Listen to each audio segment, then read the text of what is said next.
Wayanad Elson estate തൊഴിലാളികൾ Kalpetta labour office ഉപരോധിക്കുന്നു. ഉരുൾപൊട്ടൽ ബാധിതരെ പുനരധിവസിപ്പിക്കാനുള്ള ടൗൺഷിപ്പിനായി ഭൂമി ഏറ്റെടുത്തപ്പോൾ ആനുകൂല്യങ്ങൾ ലഭ്യമാക്കിയിട്ടില്ല എന്നാണ് തൊഴിലാളികളുടെ പരാതി. സുജിത്ത് അയ്യപ്പത്ത് വയനാട് ചെയ്തു. സുജിത്ത്, എന്തൊക്കെ കാര്യങ്ങളാണ് ഈ പറയുന്ന തൊഴിലാളികൾ പറയുന്നത്? അവിടെ ടൗൺഷിപ്പിന്റെ പ്രവർത്തനം അടക്കം തുടങ്ങിക്കഴിഞ്ഞു, അപ്പോഴും ചില ആനുകൂല്യങ്ങൾ കിട്ടാത്തതിൽ പ്രശ്നങ്ങൾ അവരെ അലട്ടുന്നുണ്ടോ തൊഴിലാളികളെ? തീർച്ചയായും കഴിഞ്ഞ 2014 മുതലുള്ള 14 വർഷം മുമ്പുള്ള ആനുകൂല്യങ്ങൾ വരെ കിട്ടാനുള്ള തൊഴിലാളികളുണ്ട് എന്നുള്ളതാണ് ഏറ്റവും വലിയ പ്രതിസന്ധി.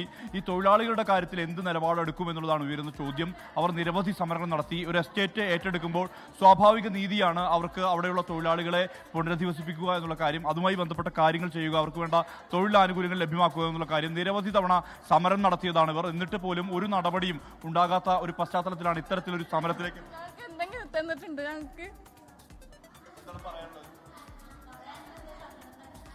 പറയാനുള്ളത്. ഞങ്ങൾക്ക് കിട്ടാതെ ഞങ്ങൾ ഇവിടുന്ന് പോകൂല. ഞങ്ങൾക്ക് കിട്ടാനുള്ളത് എന്താ ഉള്ളത് എല്ലാം ഞങ്ങൾക്ക് തരണം. ഞങ്ങളിപ്പോ പെരുവഴിയിലാണ് കിടക്കുന്നത്.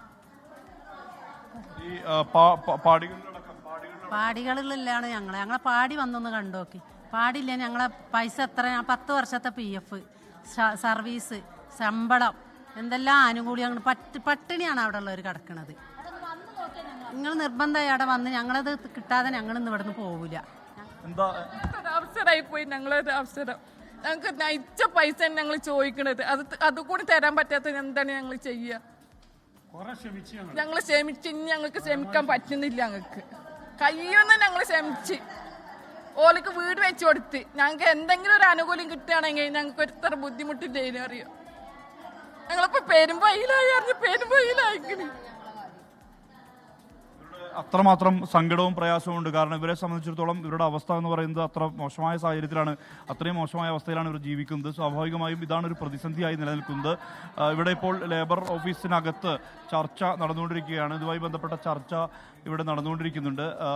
വിവിധ തൊഴിലാളി സംഘടനയുടെ നേതാക്കളെല്ലാം തന്നെ ഈ ചർച്ചയുടെ ഭാഗമായി പങ്കെടുക്കുന്നുമുണ്ട്. പക്ഷേ ഇതിനകത്തൊരു പരിഹാരം ഉണ്ടാകുന്നില്ല. നിരവധി സമരങ്ങൾ ഇവർ നടത്തിയതാണ്. PF, ഗ്രാറ്റുവിറ്റി, മറ്റ് ചികിത്സാ ആനുകൂല്യം ഉൾപ്പെടെയുള്ള തൊഴിലാനുകൂല്യങ്ങൾ ഇവർക്ക് ലഭിക്കാനുണ്ട്. ഇതുമായി ബന്ധപ്പെട്ട് ഈ എസ്റ്റേറ്റ് ഉടമ ഒരു തരത്തിലുള്ള നടപടിയും സ്വീകരിക്കുന്നില്ല എന്നുള്ള തരത്തിലുള്ള പരാതിയാണ് ഉയരുന്നത്. ഈ പശ്ചാത്തലത്തിലാണ് ഇങ്ങനെ ഒരു ഉപരോധ സമരത്തിലേക്ക് ഇവർക്ക് വീണ്ടും എത്തേണ്ട ഒരു ഗതികേട് ഉണ്ടായിരിക്കുന്നത്. എന്താണ് നിലവിലെ അവസ്ഥ? ചർച്ച നിങ്ങൾക്ക് പ്രതീക്ഷയുണ്ട്? ചർച്ചയിൽ പ്രതീക്ഷ ഒന്നുമില്ല.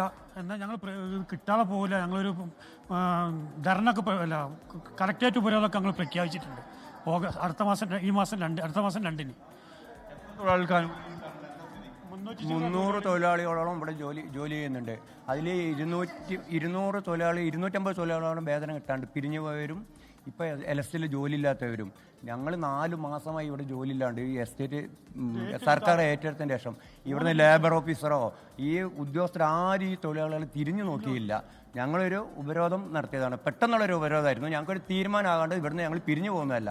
സർക്കാർ തലത്തിൽ ചില ചർച്ചകൾ നടന്നിരുന്നല്ലോ. സർക്കാർ തലത്തിൽ കുറേ ചർച്ചകൾ നടന്നു.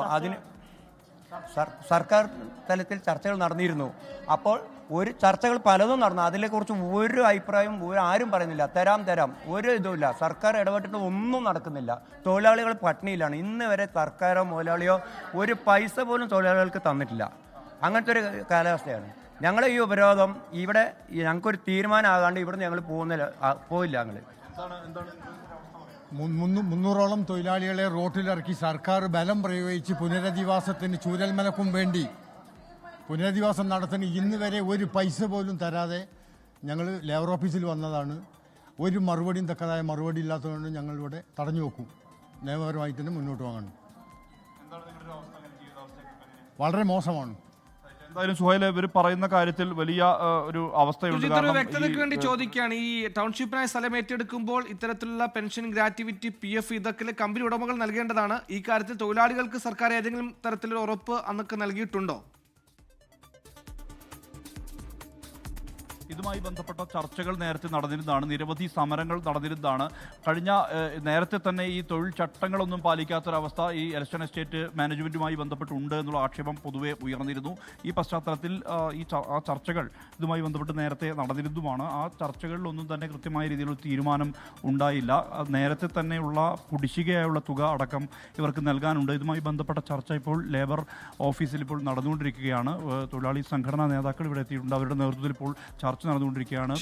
പി ആലി, പി ഗഗാറിൻ, അതോടൊപ്പം തന്നെ സുരേഷ് ബാബു ഉൾപ്പെടെയുള്ള നേതാക്കൾ, അവർ തൊഴിലാളി സംഘടനാ നേതാക്കളാണ്. അവർ ഇപ്പോൾ ലേബർ ഓഫീസറുമായി ചർച്ച ഇവിടെ നടത്തിക്കൊണ്ടിരിക്കുന്നത് നമുക്ക് ഇപ്പോൾ ദൃശ്യത്തിൽ കാണാം. എന്തായാലും ഇതിനകത്തൊരു തീരുമാനം ഉണ്ടാകേണ്ടതുണ്ട്. കാരണം ഭൂമി ഏറ്റെടുക്കൽ നടപടി കൃത്യമായ രീതിയിൽ തന്നെ സർക്കാർ പാലിച്ചു. അതിനകത്ത് ഇവരുടെ ആനുകൂല്യത്തിൻ്റെ കാര്യത്തിലാണ് ഇനി വ്യക്തതയും തീരുമാനവും വരേണ്ടത്. ആ നടപടികളാണ് ഉണ്ടാകേണ്ടത്. എന്തായാലും അതുമായി ബന്ധപ്പെട്ട കാര്യങ്ങൾ ചർച്ച മുന്നോട്ട് പോവുകയാണ്. എന്തായാലും ഇവരുൾപ്പെടെയുള്ള നേതാക്കൾ, വിവിധ സംഘടനകളുടെ നേതാക്കളടക്കമുള്ള ഭാരവാഹികൾ എല്ലാവരും ഇവിടെയുണ്ട്. അവർ ചർച്ച നടത്തിക്കൊണ്ടിരിക്കുന്നു. ഇതിനകത്ത് എന്ത് തീരുമാനം ഉണ്ടാകുമെന്നുള്ളതാണ് ഇവർ ഉറ്റുനോക്കുന്നത്. ഒരുപക്ഷെ ലേബർ ഓഫീസർക്ക് മാത്രമായി ഒരു തീരുമാനമെടുക്കാൻ കഴിയുമോ, സർക്കാർ തലത്തിൽ എന്തെങ്കിലും ഇടപെടലുണ്ടാകുമോ, ഈ എസ്റ്റേറ്റ് ഉടമയുമായി സംസാരിക്കുമോ, അത്തരം കാര്യങ്ങളിലൊക്കെ ഒരു വ്യക്തത വരേണ്ടതുണ്ട്. എന്തായാലും സ്ത്രീകളടക്കമുള്ളവർ ഈ ലേബർ ഓഫീസ് ഇപ്പോൾ നിലവിൽ ഉപരോധിക്കുകയാണ്. സുഹേൽ, പൊട്ടിപ്പൊളിയാറായ പാടിയിൽ താമസിക്കുന്ന പാവങ്ങളാണ്. 10-12 വർഷത്തെ PF-ഉം ഗ്രാറ്റുവിറ്റിയും ചിലർക്ക് ശമ്പളവും അടക്കം ലഭിക്കാനുണ്ട്. ഓണക്കാലമാണ്. അങ്ങനെ ആകെ ദുരിതം ഈ ഓണക്കാലത്ത് പോലും ദുരിതമായ ജീവിതമാണ് അവർ നയിച്ചുകൊണ്ടിരിക്കുന്നത്. അവരുടെ ന്യായമായ ആവശ്യമാണ് അവരുടെ കൂലി. അതിനുവേണ്ടിയുള്ള സമരത്തിലാണ്, പ്രതിഷേധത്തിലാണ് ആ പാവങ്ങളായ 300-ലധികം തൊഴിലാളികൾ. സുർജിത്താണ് അവരുടെ പ്രതിഷേധ വാർത്ത റിപ്പോർട്ട് ചെയ്തത്.